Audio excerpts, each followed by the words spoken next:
On a November evening in 1741, Peter the Great's daughter, Elizaveta Petrovna Romanova, dressed for a night to remember. Like her father, the Grand Duchess Elizabeth loved dramatic surprises. Tonight she'd planned a showstopper, a bold grab for power over the largest empire on earth. Elizabeth built upon the popularity she had with the guards, and when her carriage ran through the streets of St. Petersburg, there would often be cries, "Elizabeth, you are our true empress. You must take the throne." Elizabeth's father, the legendary Tsar Peter, had transformed Russia from an isolated borderland into an 18th century superpower. Russian arms controlled the balance of power across northern Europe and Western Asia, and had carried the empire east to the Pacific. But on his deathbed, Peter plunged Russia into turmoil when he died without naming an heir to the throne. Some saw Peter's daughter Elizabeth as his natural successor, but the late Tsar's enemies had their own designs on the crown. And at 15, Elizabeth was not ready to fight for power in the ruthless Russian court. And so Elizabeth watched for 16 years as rival factions dragged the Romanov dynasty to the brink of extinction. First her mother, then a nephew, then an estranged cousin took the throne. Hard living, smallpox, death claimed them all. Finally, a distant cousin, a 2-month-old baby boy with hardly a drop of Tsar Peter's blood, was proclaimed Emperor of Russia. Elizabeth is well aware that her family once were the controllers of the throne, and so she feels some threat that if she doesn't make a play for power, she may suffer even worse consequences. She might be sent to a convent. Now, with an infant on the imperial throne, Elizabeth sensed opportunity and took action. On November 25th, 1741, Peter the Great's daughter donned a royal guardsman's uniform, rallied her father's most loyal officers, and led her forces in a swift and bloodless palace coup. Her helpless rival, the infant Tsar, was locked away for the rest of his unfortunate life. At 32, Elizabeth seized the crown and her birthright as Empress. She was brilliant in her transfer of power. She immediately came out with an accession manifesto that said, "I will rule in the spirit of my father and my mother. I will be a reformer. I am a Russian. I will keep Russian interests at heart." We have finally gotten rid of this treasonous group who had occupied the throne and robbed Russia of its riches. Elizabeth wasted no time naming her own heir. Childless herself, in 1742 the new empress chose her nephew, German-born Peter Ulrich, next in line for the throne. He was born under the luckiest of stars. The kid, at the moment of birth, could have been the Grand Duke of Holstein, the King of Sweden, or the Emperor of Russia. Now that's a very good bloodline. At the age of 14, the lucky princeling left his beloved German homeland of Holstein to join the Russian court. There was just one problem. The young Tsar-to-be, Peter III, hated Russia and all things Russian. He was Empress Elizabeth's nephew, and he was designated by her to be the heir.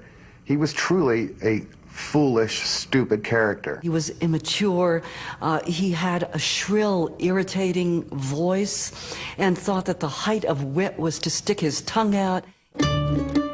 Peter's dubious character and open scorn for Russia made him a less than perfect candidate for the throne. To protect the empire and the Romanov dynasty, Elizabeth wanted an heir she could trust, a child of Peter III, but bred from birth to rule and love Russia. What she needed now was a healthy young princess to breed her a baby Tsarevich.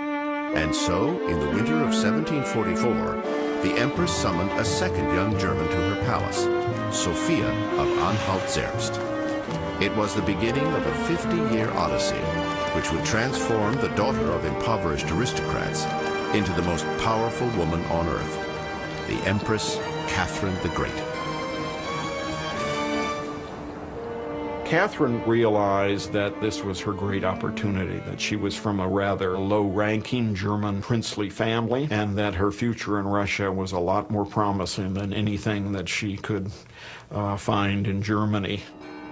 Not long after she arrived, the 15-year-old girl was baptized into the Russian Orthodox Church and rechristened Catherine in honor of Elizabeth's own mother. From the start, Catherine eagerly embraced her adopted homeland. The only thing Catherine didn't love about Russia was her fiancé, the German-born heir to the Russian throne, Grand Duke Peter III. The fact that Peter seemed dim-witted and childish didn't help the romance. Peter's passions were his toy soldiers. He would bring them to bed with them and put them through their maneuvers, and she had to play along. He would kind of drill her and march her around and this kind of thing. She got tired of that. She walked in one day to find a rat hanging from a rope, and he explained to her that the rat had committed treason and that he was paying the penalty. So this is what she was dealing with in terms of a husband, an imbecile. Fireworks lit the skies on the night of the royal wedding. In the bridal bed, fireworks were out of the question. In the arena of court politics, producing an heir to the throne would soon be a matter of survival. Under the circumstances, delivering on that job might take Catherine more time than expected, and perhaps a little extramarital assistance.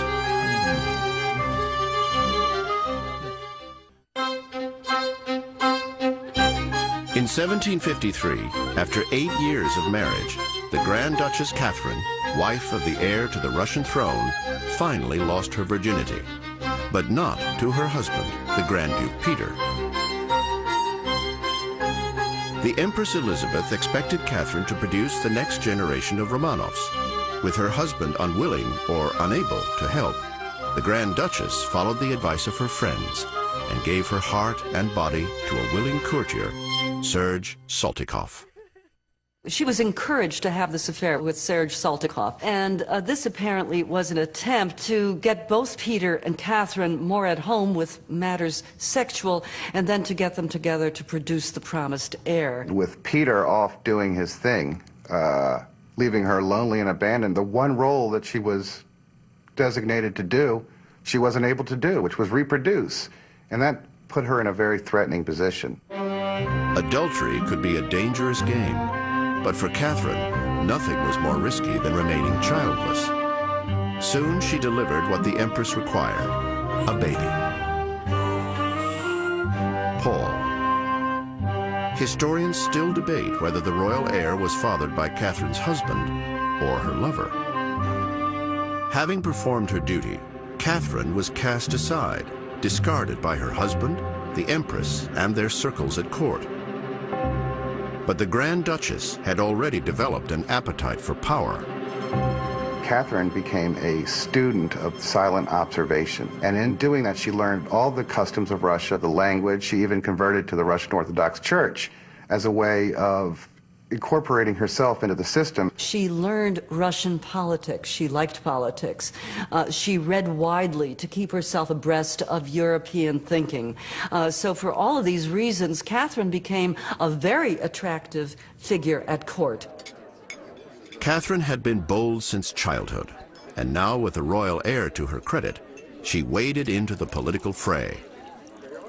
At one dinner, she warned the French ambassador to mind her ambitions. There never was a woman bolder than I. I have unbridled audacity. Peter and Catherine drifted from distant relations to open hostility. The Tsar-to-be warned that once he succeeded Elizabeth on the throne, he might lock his wife in a convent or dispose of her entirely. But while her husband threatened, Catherine built defenses and planned for the future. She forged alliances with generals and politicians throughout the empire and across Europe. In 1758, Catherine's growing web of influence caught the attention of the Empress Elizabeth. To cover her tracks, Catherine burned her journals and correspondence. Then she met the Tsarina for a private conference to discuss Catherine's loyalty and Elizabeth's unsatisfactory heir, Peter. It certainly had been planted in Catherine's mind that she might like to be empress in her own right. So there was plotting, and people who recognized Peter as being incompetent, feared despotic tendencies in his character, rallied around Catherine. While Peter and Catherine sparred, the Empress Elizabeth's armies marched into battle. The empire's enemy, Prussia, and its warrior king, Frederick the Great, a man the German-born Grand Duke Peter had idolized all his life. Prussian conquests had shaken Europe's balance of power. Elizabeth had joined an alliance to quash Frederick's upstart Germanic Empire. By 1761, Russian forces had gained the upper hand. In St. Petersburg, heroes from the front returned to adoring throngs. The greatest hero of them all, the guardsman Grigory Orlov, swept the Grand Duchess Catherine off her feet.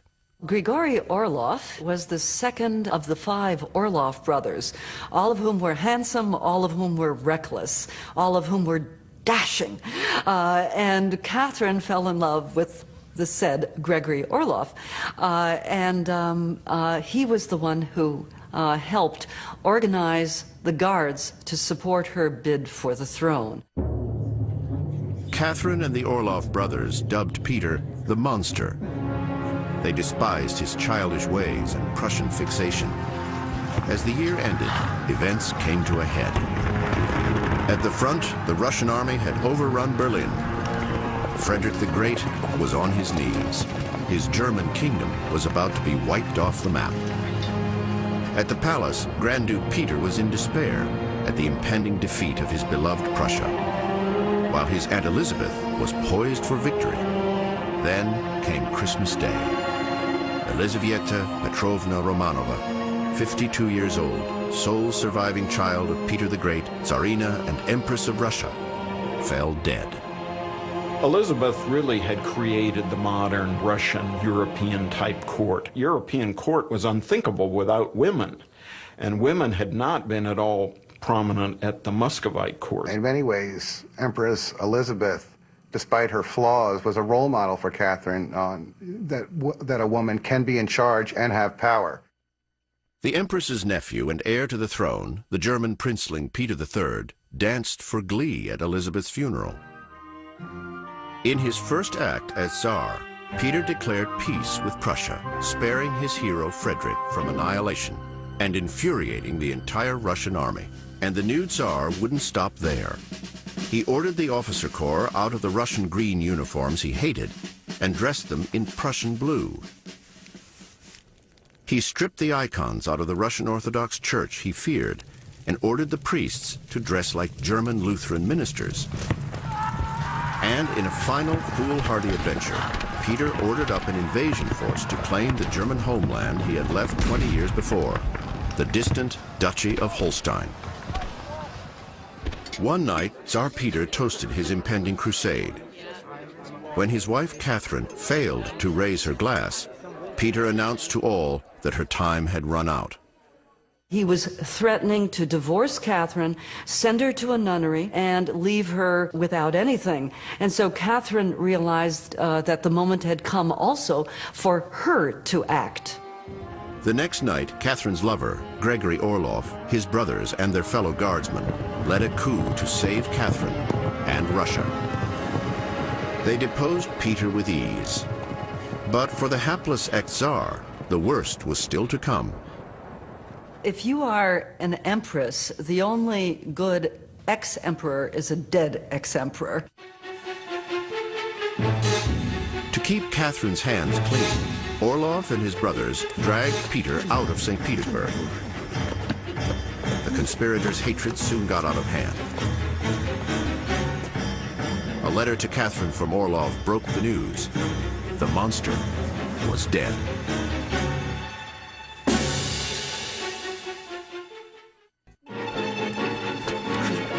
In July of 1762, Peter III, the Tsar of Russia, suffered an unfortunate, fatal accident.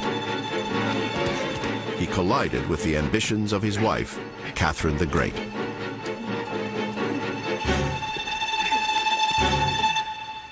The official word was that he had died of hemorrhoids, an odd disease to pick, but nonetheless, after he was killed, it became even more important that she establish that she was the savior of Russia and that he was going to crucify Russia. To depose an unpopular ruler was one thing, but for a German princess to claim the Tsar's crown, Catherine would have to transform herself and the Russian nation. How did Catherine have the chutzpah to think that she could rule? The hubris, indeed. Well, again, I think she knew she had the talent and she had the backing, and she had become Russian. She certainly saw herself as legitimate, that she was the competent person, that she was devoted to Russia and Russia's interests, and that she saved Russia from disaster. For more than half her life, Catherine had forged allies and studied the path to power.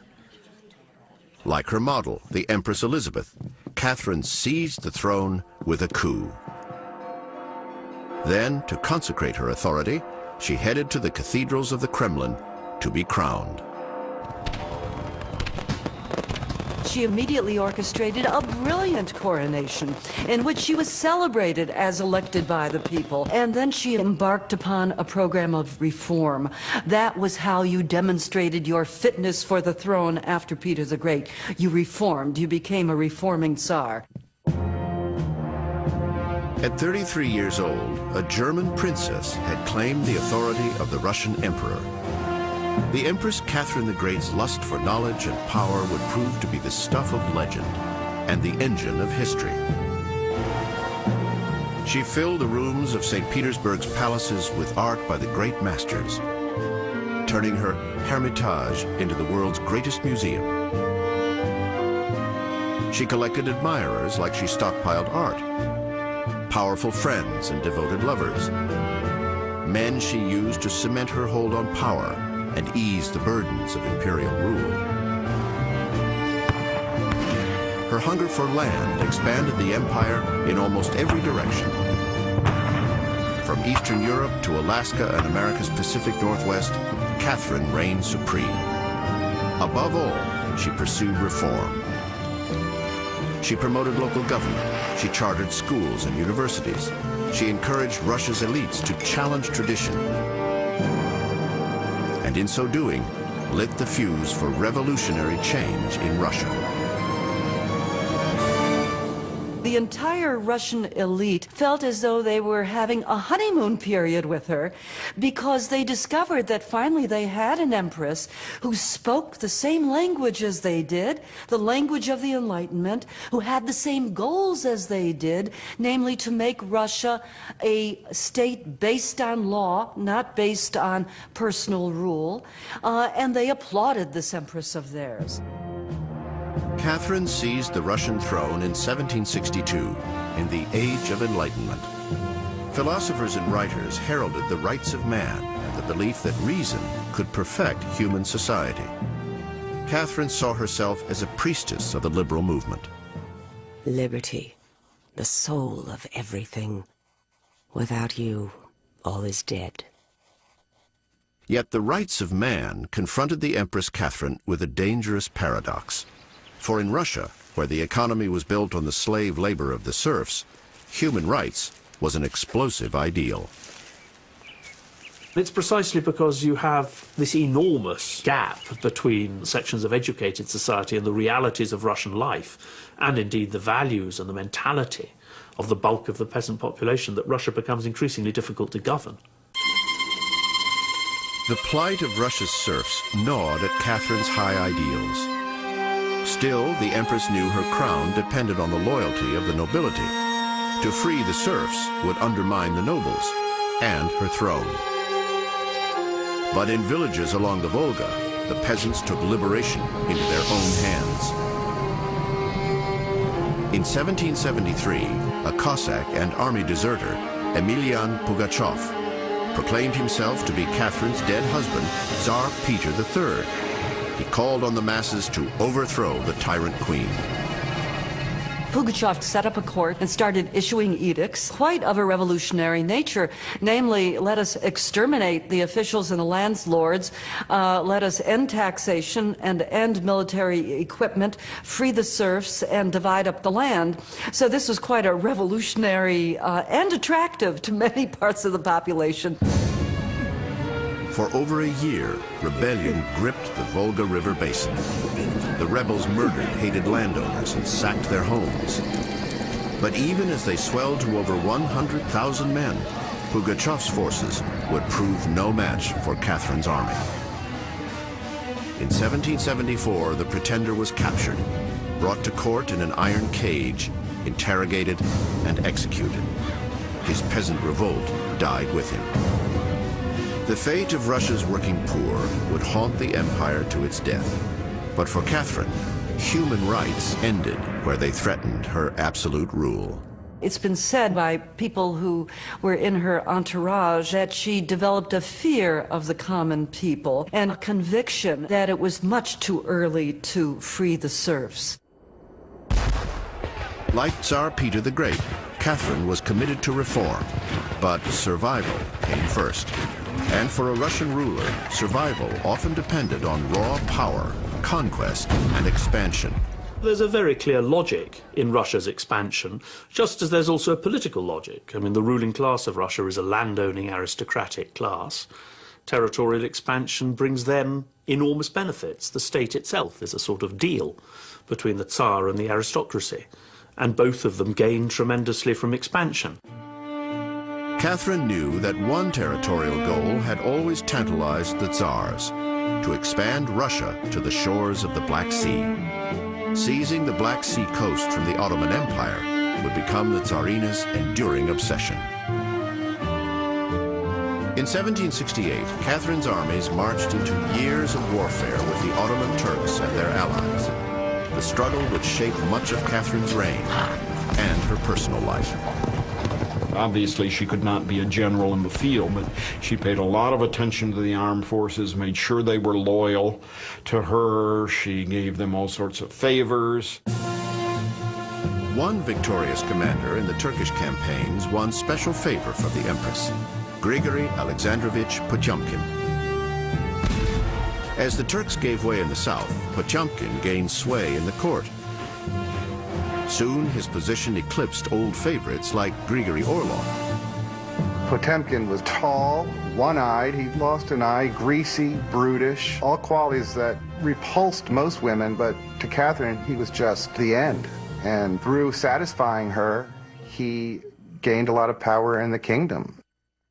The moody, battle-scarred warrior became the Empress's closest advisor and the great love of her life. He was awarded chambers in the Winter Palace, and for years he could be seen roaming the halls at night. From all sources, it appears that they had a very passionate affair, and they may have been secretly married. And here you have an example, once again, of Catherine using someone who grew into becoming a great statesman, one of the great statesmen in all of Russian history. Catherine enlisted Potyomkin in her plan to dismember the ailing Ottoman Empire. The critical first step, conquer the strategic Black Sea peninsula, the Crimea. The Crimea dominated the Black Sea. Control of the peninsula would give Russia a commanding southern stronghold. For years, Potyomkin guided Catherine's assault on the Crimea. In 1784, Russia would officially take control of the peninsula. To show her gratitude, the Empress anointed Potyomkin Prince of Crimea.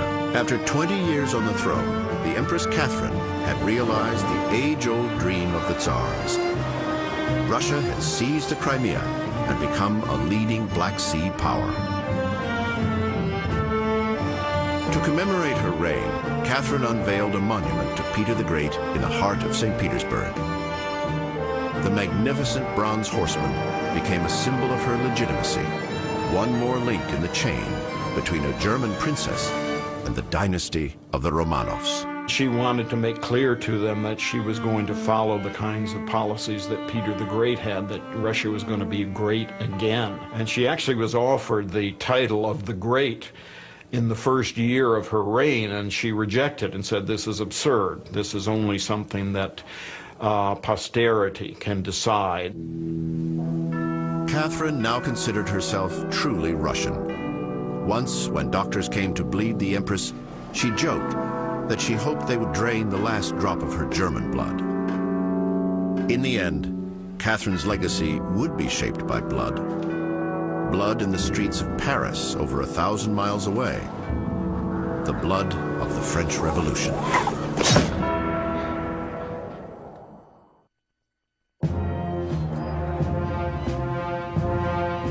The Empress Catherine of Russia entered the last decade of the 18th century as the most powerful woman on earth. Her dominion stretched from Poland to Alaska. She ruled nearly 30 million nobles, commoners, and serfs with a firm hand and firm faith in progress and reform. Catherine introduced public participation in government in a way that had never occurred before in Russian history, and thereby laid the foundations for what is called today a civil society. She is one of the greatest monarchs of the 18th century, one of the greatest monarchs in Russia, and perhaps one of the greatest monarchs of all time. But the almighty Empress was powerless to affect history a continent away. And in the late 18th century, Russia's destiny was being shaped in the streets of Paris. 1793, revolutionary terror claimed the life of Louis XVI, King of France. For Catherine, his execution was a crime against God's will. She saw Louis XVI beheaded, and she started doubting the Enlightenment ideals that may have resulted in all of this. So she became somewhat panicked by the French Revolution. In 1796, the revolution flooded out of France as the army of the French Republic marched into Italy, led by a brilliant young commander. Napoleon Bonaparte had made his entrance on the grand stage of history. Now 67 years old, Catherine knew her own exit from history was not far off.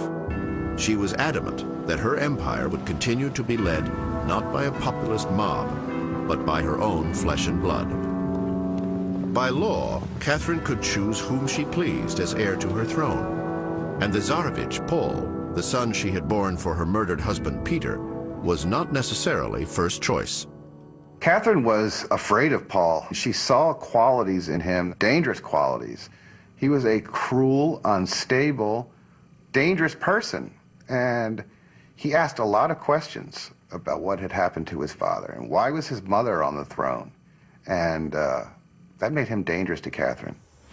Unwelcomed and uncomfortable in his mother's court, the Tsarevich devoted his life to drilling and re-drilling his Prussian-style battalions. In Catherine's eyes, the thing Paul did best was to breed children, particularly his firstborn, the Grand Duke Alexander. Alexander had a difficult, interesting childhood and adolescence. He was in a sense stuck between his grandmother, the Empress Catherine, and his father. Alexander more or less had to be everything to both of them, pretending that he sympathized with both sides. And that bred in him a certain caution, a certain tendency always to be charming to everyone, to make everybody believe that he agreed with them.